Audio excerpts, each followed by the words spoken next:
குரு ஆசு மாரிமுத்து ஆசிரியர் அப்படிங்கிறவரு. இவரும் இந்த வீடு கட்டுற போது துணை இருந்திருக்கிறாரு. இங்க நம்ம ஒரு படுக்கை போட்டுக்கலாம், படுத்துக்கலாம் தாராளமா படுத்துக்கலாம், அல்லது 4 பேர் வந்தா இதுல உட்கார்ந்துக்கலாம். இந்த மாதிரி ஊஞ்சல் வச்சிருக்கிறோம். இந்த ஊஞ்சல் உட்கார்ந்துட்டு மழை நீர் பெய்யற போது அது நாள்லயும் அப்படியே ஃபால்ஸ் மாதிரி விழுகு. ரொம்ப அற்புதமா இருக்கு பாக்குறதுக்கு.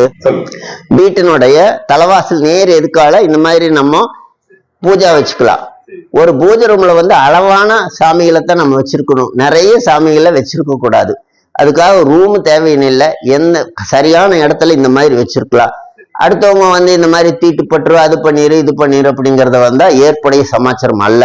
வீட்டுல பெண்கள் இருந்தாச்சுன்னா தீட்டுப்படுறாங்கன்னா உடனே குளிச்சுட்டு அவங்க பாட்டுல அவங்க வேலையை செஞ்சுட்டு இருக்கலாம். சாமி போய் எந்த விதத்திலயும் எந்த தீட்டும் அழுக்கு பண்ணாது.